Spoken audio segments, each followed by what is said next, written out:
I'm the author of It's Okay to Leave the Plantation and Tribalism. Got a couple things in my mind, and I'm going to talk to you about them today. Black history. Who are we? How did we get here? What responsibilities do we have for the future? Black history. That should be a discussion black folks have with black folks. We should be going to school and trying to demand that the school teaches us our history. We should not be going to a government for a government program to teach black people their history. Boy, if we learn anything else in this country at all, we better be depending on ourselves. So I'm going to discuss some black history with you. This is tape number one. I may do more. This is number one. Story of my history. I was born here in St. Louis. Inner city, poor family. Grandfather was a preacher in St. Louis. He worked hard for the cause of Jesus Christ. I saw him. I lived in his parsonage. I saw God in this man. My mother tried her best to keep her sons, her children safe, and eventually she married a decent man who loved God also, and moved us out to the city. We moved out of St. Louis into the further in the suburbs, out in the country, and we were exposed in St. Louis to black people. I remember being 6 or 7 years old before I saw my first white person. I saw them on TV. We had one white kid in our school. I saw a white man walking down the street one day, and I said, "That's a white man." That's how isolated the community was from society. We had a group of people together with us, and we didn't do too much together. I moved to the country, and all I saw were white people. So I've been to school with all black people, and I've been to school with all white people. I've seen how black teachers treat them and how white teachers treat us. But it's a cultural thing. See, when I got to be 18, so I decided to join the Navy. Joined the Navy, left that town. I joined the Navy the same day Dr. King was murdered, April the 4th, 1968.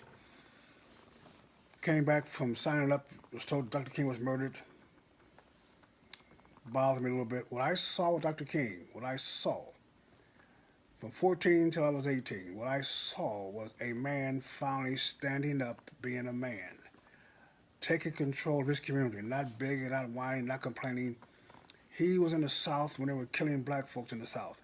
He was protesting the South when the Klan was run by the police, where the judges were Klan members. You had no recourse, you had no protection. The government did not protect us. The government did not stand up for us. That was the struggle of the civil rights movement. Civil rights, folks. It was the government that we were fighting. They were against us, the poll taxes, the literacy taxes. They're all the government. Jim Crow laws. That's when you had no recourse. You could not go to the police because they were the police. And in that atmosphere was fear among men to stand up because you turned up missing. Fear among men to protect their families because you disappeared.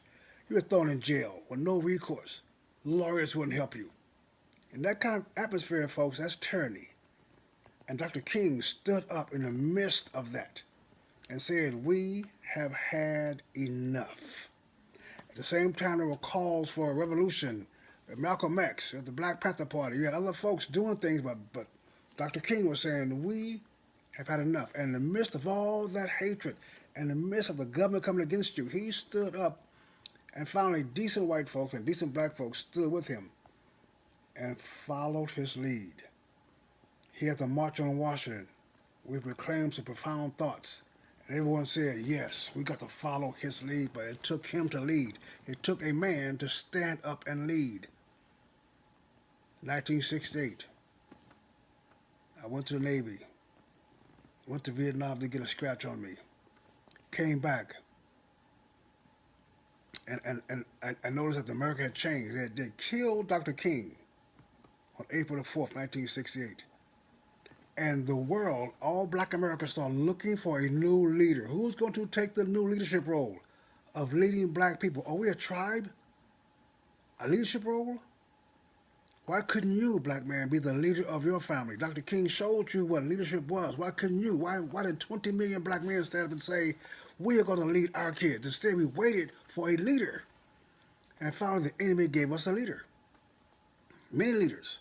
The enemy gave us those who look like leaders and work with King. You know who they are. The people who took basically the blood of Dr. King on their body and took the mantle and tried to take the leadership. So we allowed other folks to lead us instead of you, black man, leading your family and your kids. We allow that. And we've been depending on finding someone to help us since then. That's helping themselves to you. This is Mason Weaver. We're going to come back with number 2 and discuss the history of black folks and how we got here to that date. Stay right or be left. See you in a second.